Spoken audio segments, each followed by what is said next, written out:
Buenas tardes, arrancamos el espacio Un poco de Derecho de Marín y Mateo Abogados y saludamos a Juanjo. Muy buenas tardes, ¿cómo estás? ¿Qué tal, José? Muy buenas tardes. Un saludo a ti y a todos tus oyentes. Muy bien. Hoy vamos a hablar de un tema muy interesante que es la extinción de condominio o división de cosa común. Eso es. Es un tema que aquí en el despacho hemos hablado varias veces, pero constantemente surgen dudas sobre este asunto. Entonces vamos a hacer como una pequeña recopilación a ver si de algún modo podemos aclarar un poquito más. En primer lugar, pues eso, como decimos, que es aclarar qué es el condominio. Un condominio se da cuando un bien, pues como puede ser un inmueble, una cuenta bancaria, pertenece a varias personas, independientemente del porcentaje que tenga cada una de ellas. Es decir, hay un piso, pertenece a 4 personas distintas, pero eso ya es un condominio. ¿Cómo se da en el caso de las cuentas bancarias? Bien, pues en el caso de las cuentas bancarias estamos hablando de cotitularidad de las cuentas bancarias. Lo que pasa es que hay que tener muy presente que el Tribunal Supremo y diversas resoluciones de la agencia tributaria indican que el que una cuenta bancaria haya 2 cotitulares no significa que ese dinero realmente sea de los 2 titulares. Es decir, habría que, de algún modo, valorarlo y concretar el que pertenece a cada uno. Por defecto, será el 50% o el porcentaje que corresponda a cada uno de los titulares. Ahora bien, si se puede de algún modo demostrar que pertenece a uno solo de los titulares, entonces la cuenta bancaria será solamente de ese titular. Volviendo otra vez al tema de los inmuebles, surgen dudas cuando hay un inmueble que pertenece a varias personas y se desea vender. Unos pueden estar de acuerdo, pero otros no. Entonces, ¿cómo se debe proceder? En este sentido, el Código Civil es meridiano, dado que, tal y como indica, que ningún copropietario está obligado a pertenecer en la comunidad, siendo que cada uno de ellos podrá pedir en cualquier momento que se divida la cosa común. ¿Qué significa ellos? Pues, como estamos comentando, que uno de los copropietarios, es decir, los comuneros de ese inmueble, en cualquier momento puede solicitar que se extinga el condominio que existe. Esto es la división de la cosa común. ¿Y hay algún impedimento a ello? Bueno, el Código Civil también nos indica que se puede pactar entre los copropietarios un periodo de como máximo 10 años para que no se pueda extinguir ese condominio, con la posibilidad de prorrogar esos 10 años siempre y cuando sea por consenso entre todos. La división de la cosa común, la extinción del condominio, no debe dejar la cosa inservible para el uso al cual se destina. Es decir, no puede dividirse un inmueble en partes de modo que quede inservible para utilizarlo como, por ejemplo, de vivienda. Al contrario ocurre con una cuenta corriente, lo que estamos hablando anteriormente, que se puede dividir en tantas partes como se quiera y sigue pudiéndose utilizar del mismo modo. Es decir, el dinero siempre va a estar ahí repartido como se reparta. Ahora bien, un inmueble no se puede hacer diferentes particiones. Me viene a la memoria la película de la Guerra de los Rose, que dividen la casa por la mitad. Entonces, bueno, si se divide la casa por la mitad, no sé yo si de algún modo se podría utilizar, pero claro, ya cuando hay 5 o 6 comuneros, eso es imposible y deja la cosa inservible. Los modos más generalizados de poder extinguir el condominio es mediante la adjudicación a uno de los comuneros, es decir, que uno adquiera la parte que corresponde a los demás, que se venda a un tercero o la venta por un tercero especializado, es decir, por una inmobiliaria. No obstante, si alguno de los comuneros persistiese en la no extinción del condominio, se presentaría demanda solicitando el auxilio judicial y se extinguiría ese condominio mediante sentencia.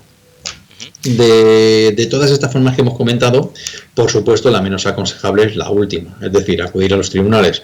¿Por qué? Por lo que hemos comentado. Como se ha visto anteriormente, nadie está obligado a permanecer en una comunidad si ese es su deseo. Es decir, si su deseo es abandonar la comunidad, simplemente es decir, señores, yo ya no quiero seguir siendo el copropietario de este inmueble con ustedes.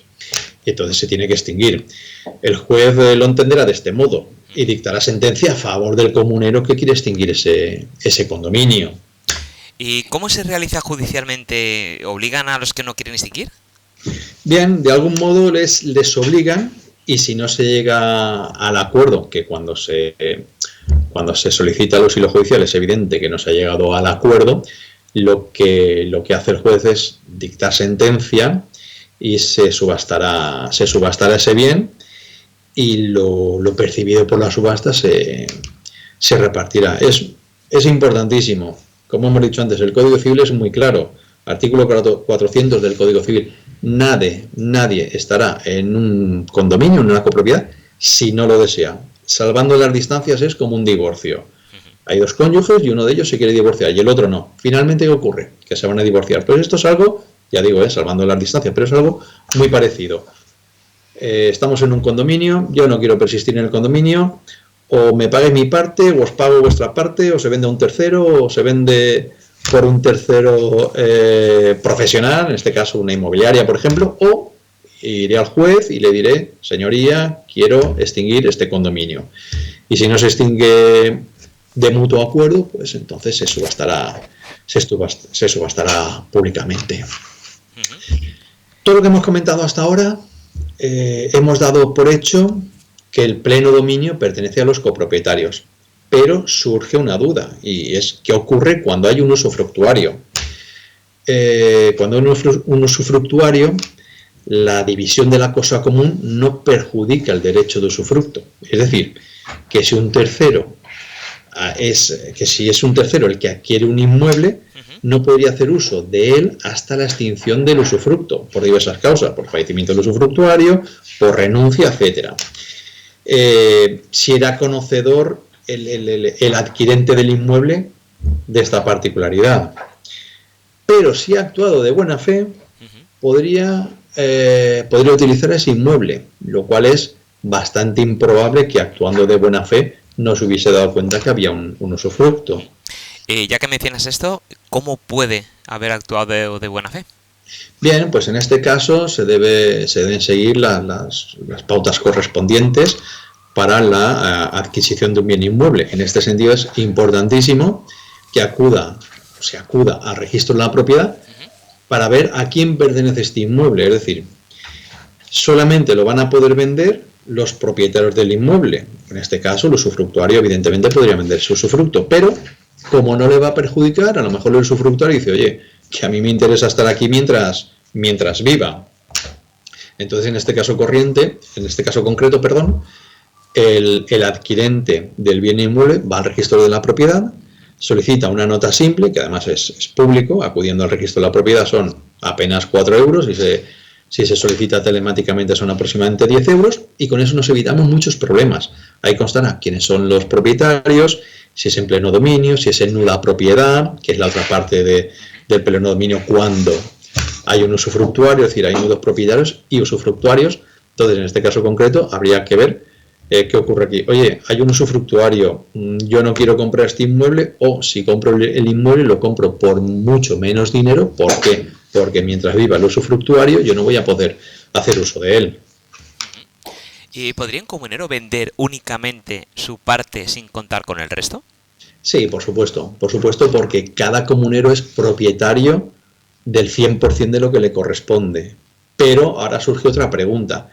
¿Quién va a comprar una parte, vamos a poner un 25% de un inmueble, cuando hay un 75% que pertenece a 3 personas distintas, que ni siquiera conozco?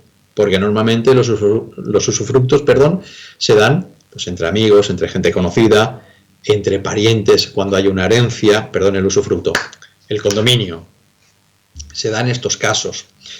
Entonces, pues bueno, pues un hermano puede tener un condominio con otro hermano y perfecto, pero ya cuando se mete un tercero, eso es más complicado.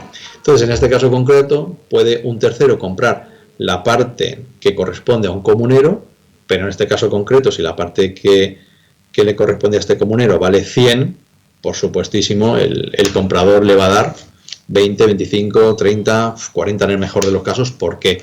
Porque hay otros comuneros que yo me voy a tener que pelear con ellos para extinguir el usufructo, el condominio, o incluso hay un usufructuario que mientras viva va a permanecer ahí. Es decir, sí que pueden vender su parte. Además, no tienen que contar con nadie.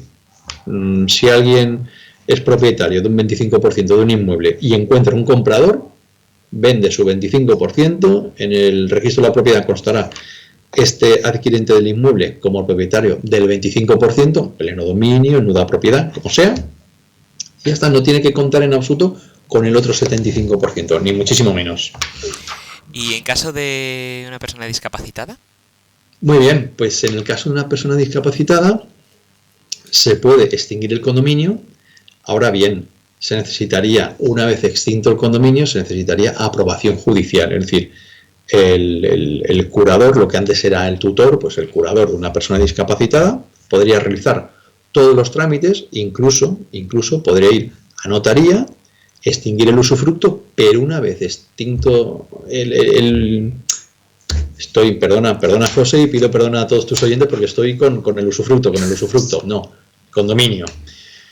Podría extinguir el condominio, pero una vez extinguido ese condominio se necesitaría aprobación judicial para ver que no se han vulnerado los derechos de esta persona discapacitada. Estupendo. Si alguno de nuestros oyentes tuviera alguna duda al respecto, porque como bien nos decís, cada caso es particular, no se puede generalizar y hay que verlo al detalle. Si tuvieran alguna duda al respecto, ¿cómo podemos contactar con vosotros para que nos asesoréis? Pues se puede contactar a través de nuestra página web, marinimateoabogados.es, a través del teléfono de contacto 96 320 28 76, y bueno, y nos encontramos en la calle Don Juan de Austria, número 38, sexto piso, puerta 10. Estupendo, pues muchísimas gracias, un placer como siempre, nos vemos y escuchamos en el siguiente programa. Muy buenas tardes. Sí, gracias José, un fuerte abrazo. Hasta luego.